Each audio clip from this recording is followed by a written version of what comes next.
Ito nga bang si Adrian Nocum ay lilipat na dito sa Magnolia Chicken Templados?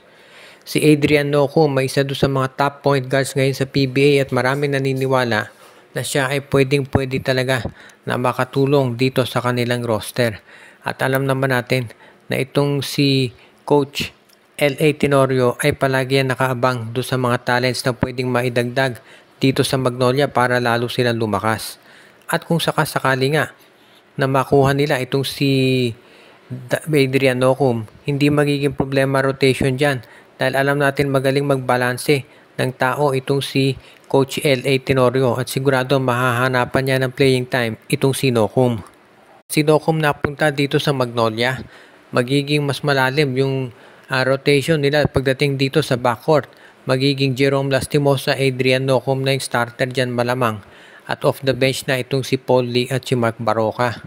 Ngayon, ito namang pwedeng ipalit dyan. Nandiyan si Peter Alfaro, pwedeng ipalit ang Magnolia. O kaya naman, most likely, si Joseph Periobo ibibigay nila dahil kinakailangan ngayon ng rain or shine ng isang big man. Kaya mukhang malamang itong si Eriobo o si Escoto ang ibibigay nitong Magnolia para dito kay Adrian Nocum. Alam natin lahat na ang Magnolia ngayon ay kinukonsidera na isa dito sa mga powerhouse team sa PBA. Maski na si San Miguel coach Leo Austria, yan ang sinabi. Kaya nga yung pagdagdag dito kay Adrian Nocum, magsosolidify na lang talaga lalo dito sa lineup ng Magnolia at sigurado na makikita natin dito yung talagang kung paano i-maximize ni L.A. Tenorio yung talent ng mga players na magiging available para sa kanya. Kaya nga dito natin masisiguro din na itong si L.A. Tenorio hindi magiging biro yung tinatawag na pagplano niya pagdating dito sa pagpapalakas nitong Magnolia. At ang isa pa at ngayon, ang huli nating balita ay ito namang T-Tropang 5G ay nagkakaroon ng mga pag-aaral kung paano pa mapapalakas itong roster nila.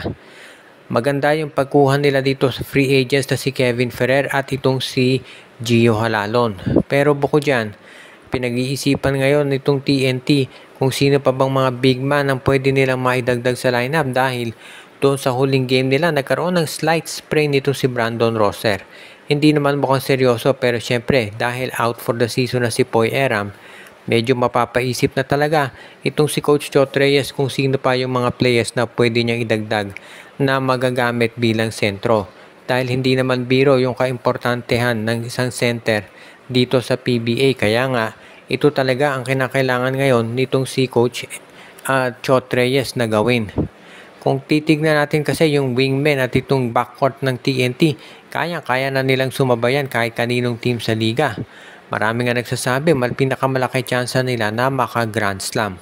Kaya nga kung ito'y gagawin ng TNT tropa, kinakailangan talaga na magkaroon sila nung mas maganda na mga rotation pagdating dito sa big men lalo na at alam natin na siyempre ang pagdating sa Philippine Cup ang big man talaga dyan, center point dyan si Junmar Fajardo. Kaya nga kung ikaw ang TNT gusto mo makakuha ng isa ring big man na magagamit mo talaga at ito nga si Junmar at ito nga pagkuha for example dito kay Christian David, baka yan na talaga yung inaabangan nitong Blackwater Bossing o rather nitong TNT. Dahil itong si David, nakita naman ninyo yung potential nito kapag naglalaro para dito sa bossing. Kaya pwede talaga to dito sa TNT Tropang 5G. Ngayon, pwede nilang ibigay na kapalit. Ito namang si Henry Galinato. Kaya yan, magiging okay yan sa tropa.